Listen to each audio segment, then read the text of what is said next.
దేవుని యొక్క ఆత్మ మనలో ఉంటేనే దేవుని యొక్క జ్ఞానాన్ని మనం తెలుసుకోగలుగుతాం. ఆయన జ్ఞానం మహాజ్ఞానం అండి, మహాజ్ఞానం.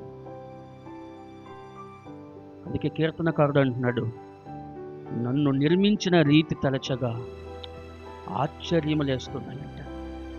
నన్ను నిర్మించిన రీతి, నన్ను సృష్టించిన రీతి, నన్ను తయారు చేసినటువంటి ఆ రీతిని చూస్తుంటే భయమేస్తూ ఆశ్చర్యం కలుగుతుందంట. ఏ విధంగా ఈ రెండు కళ్ళు ఏ విధంగా సృష్టించారు, ఈ ముక్కు ఎలాగో వచ్చింది ఎంత అందంగా, ఈ చేతులు ఈ కాళ్ళు ఎలాగో అందంగా వచ్చిందో, ఎంత అద్భుతంగా దేవుడు డిజైన్ చేశాడు. గాలి పీల్చుకుంటున్నాడు, గాలి వదులుతున్నాడు, అన్నం తింటున్నాడు, హ్యాపీగా సంతోషంగా బ్రతుకుతూ ఉన్నాడు మానవుడు.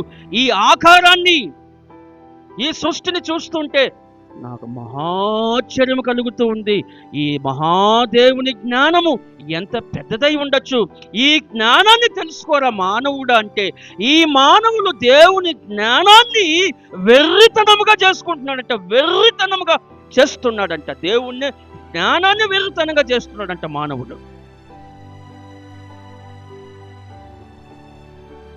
ఏదైనా ఒక చదువులో ఉత్తీర్ణత సాధిస్తే అంతకే నేను గొప్ప జ్ఞానిని అనుకుంటున్నాడు. ఏదైనా ఒక చదువులో మంచి మార్కులు సాధించేస్తే నేనే జ్ఞానిని అనుకుంటున్నాడు మానవుడు. ఏదైనా ఒక వస్తువుని కనిపెట్టేస్తే మానవుడు నేనే జ్ఞానిని, ప్రపంచంలో నా అంత జ్ఞాని ఎవడు లేడని విర్రవీగుతూ ఉన్నాడు. అంతటి జ్ఞానము ఎవరు నీకు ఇచ్చారు? ఎవరు నీకు ఇచ్చారు జ్ఞానాన్ని? దేవుడిచ్చాడు ఆ జ్ఞానాన్ని. ప్రియులారా, దేవుడిచ్చాడు. ఈరోజు చిన్న పిల్లలు మాట్లాడుతూ ఉంటే, ఈ చిన్న వయసులో ఇంత జ్ఞానం ఎలాగొచ్చింది బిడ్డకి? ఎవరిచ్చారు ఈ జ్ఞానము? దేవుడిచ్చాడు ఈ జ్ఞానము. ఈ చిన్న వయసులో ఇంత అద్భుతంగా మాట్లాడుతూ ఉన్నారే, ఇంత అద్భుతంగా పాడుతూ ఉన్నారే, ఎవరిచ్చారు ఈ జ్ఞానము? ఎవరిచ్చారు ఈ జ్ఞానము? దేవుడిచ్చాడు ఈ జ్ఞానము. కానీ వాళ్ళు ఏమనుకుంటున్నారు తెలుసా? ఇది నా జీన్, ఇది నా రక్తము,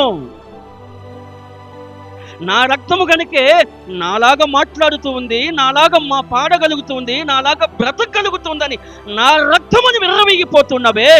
నీవు ఏ రక్తం నుండి వచ్చావు? నీవు ఏ రక్తములో కడగబడి ఉన్నావు తెలుసా? ఇది మర్చిపోతున్నాడు మానవుడు, ఇది మర్చిపోతున్నాడు మానవుడు. అందుకే హెచ్చరిస్తూ ఉన్నాడు హోషేయ, ఇదిగో ఒరే మూర్ఖపు ప్రజలారా, మీ అవరోధములన్నీ కూడా వదిలిపెట్టేసేయండి, మీ చెడు స్వభావములన్నీ కూడా వదిలిపెట్టండి. ఇదిగో యెహోవాను గూర్చిన జ్ఞానమును సంపాదించుకొనుము రండి.